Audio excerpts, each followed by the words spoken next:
Well, good afternoon, Maverick traders. Joe with you here on a Tuesday. It's the 22nd of October. I'm filling in for Rob. I get to do this again tomorrow. I'm kind of excited about it.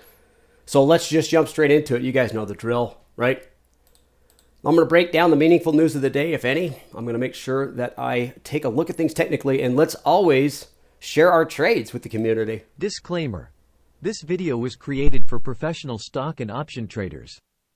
Maverick Trading is a proprietary trading firm that employs professional traders around the world. Our traders trade firm capital and keep 70 to 80% of profits they generate. All trades and analysis in this video are for professional traders only. If you are interested in becoming a professional trader for Maverick, click the apply button in the video description. Let's break down what happened today. As we move into the market analysis, folks, you're going to see that we had another flat day, and flat gets flat as flat is what it is. Let's jump into it. Dow down 0.02, S&P down 0.05, Qs at a whopping 0.18. Even the Russells stayed flat. Oil jumped a little higher, gold moving higher as well. I am partially starting to see a little bit of a flight to safety in some of these stocks, industrials, energies, utilities, gold, oil, stuff like that, but it doesn't mean anything. It could be just a little bit more speculative trading than not. That's what markets do when they're at tops. Let's get to the daily news. So a flat day in the markets. We've been seeing this quite a bit. We're at a very nice area to flatten out, a high base. We're just creating a nice strong position for these markets to gather some strength and move higher. We are in earnings season, and the results continue to impact specific stocks. We had Philip Morris up 10%, GE down 9%, Verizon, Lockheed Martin, Sherwin-Williams all down. And these aren't just small moves. They're well over 6%. So we are seeing reactions to earnings results. Now, it's not changing the overall motion of the ocean. Let's get to it. The advanced decline line here, 39% advancers, 56% decliners, because it was kind of a flat day. Above below the moving day, above below the 50-day moving average is a 60-40. So it's still optimistic. Let's just jump straight into the chart. And it becomes something a little bit more difficult. I've been working a whole lot with our traders as of late when it comes to where these markets are at and not really giving us too much to go off of. Everything that's been strong remains strong. Everything that's been weak remains weak. We do see pushing and pulling. A lot of it has to do with earnings announcement in specific sectors. But overall, guys, it's just a consolidation period. If you're uncomfortable with it, you can always sit out. I mean, we are going into an election. We are seeing an economy that's right in line with some of the expectations, showing actually a little bit more strength than what some might think was worth a 50 basis point cut. That's kind of the problem that I'm hearing, all that stuff. Overall, it doesn't matter. We just need to trade these markets. And right now, it's in a nice high base pattern. What also I like to see is that the Qs have caught up as well. They're looking really good here. You can see nice consolidation. We got a slope up in the 20, a slope up in the 50. It's staying nice and high and tight. We've got some of the larger players out there that are doing good. Some of those darling stocks. And NVIDIA set record highs yesterday. Doesn't seem like it wants to slow down. So it's kind of what you have. And whether you think that's speculation or something that could turn on a dime, it really is just that. Past everything that you can hear or think of, we do need to continue to chart. Let's move over to the heat map. Microsoft down, Apple down, but there's NVIDIA again. 3% more to the upside as it just continues its nice little surge into some of those higher areas and new highs for the company. Over on the other side, though, or I shouldn't say the other side, but a little lower, though, financials doing pretty good. Holding in there. We've got all sorts of different things moving on. You could see that a little bit of a pullback in Meta and Google, and these aren't large numbers, as you guys could see, based on how we finished the day. But there is speculation still out there on top of earnings results, and I'm seeing lots of reaction to them, as I stated in some of those examples earlier.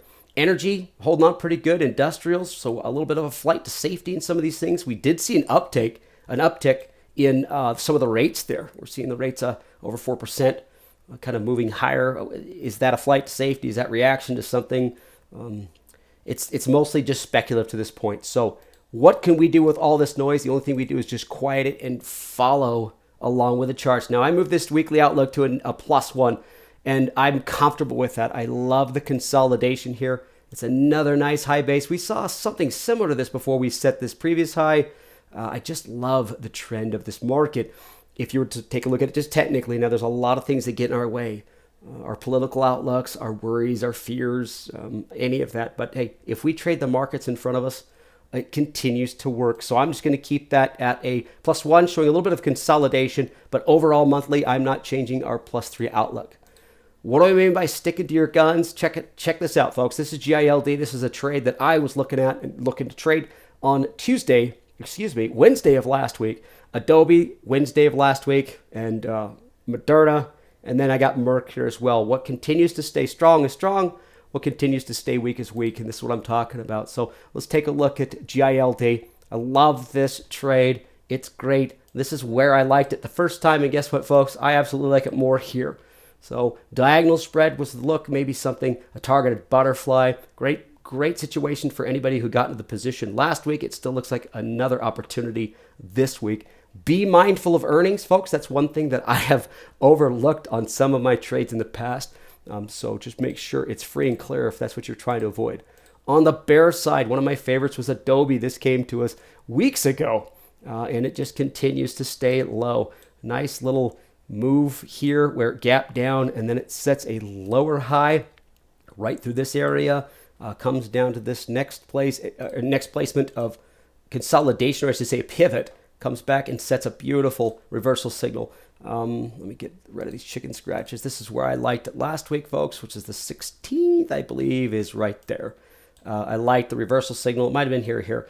I like it again here for a breakdown to the to continue lower. So if you want to be a little bit patient for you guys that got into it last week, great work. Just stick with it. It looks like it's working on down the road there. But a break to the downside could be an opportunity to get into it to the bear side for those who missed it last time. So overall, there's not a lot going on. If you really I love how Rob says, plug your nose and buy it. In this case, plug your nose and buy it, or plug your nose and sell it.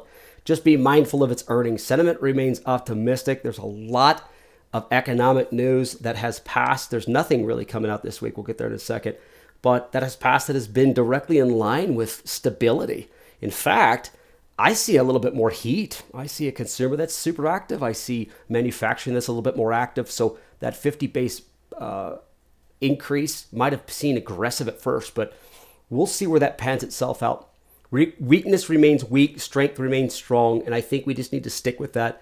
Whether it's speculation, whether it's anticipation of what could come in moving forward, I am seeing some flight to safety. Like I say, utilities, energy, gold, oil, things like that are moving higher. But at the same time, NVIDIA sets new highs. So there's a lot of push-pull going on in when it comes to maybe some of the outlooks that traders have. But overall, what's winning is the overall charting. And so if you have been weak the weak and strong the strong, you should be good. So be mindful of the earnings. That's the only hiccup I can see that can throw you off. And once again, folks, go ahead and take a look at some of those numbers that have come out, good or bad. I mean, we're seeing some pretty good reactions. I think the weakest one I saw was about just over 5% move. So they are really impacting some of those stocks. Economic reports, like I said, super light. I'll talk to you tomorrow, but they're super light for the rest of the week. Existing home sales, services, manufacturing, PMI, and consumer sentiment. That's all I got. So there's not much to go off except for earnings reports. So we still have Texas Instruments, Baker Hughes, and Seagate Technologies. Those are three of the big ones I pulled out. There's a whole bunch always. You always go research. I'll just make sure you double check on anything you want to trade. That's all I got for you today, folks, and I'll definitely be talking to you tomorrow, so let's see what tomorrow brings. But just kind of follow along with what's been working, because I haven't seen much change. All right, folks, thanks for joining me. See ya.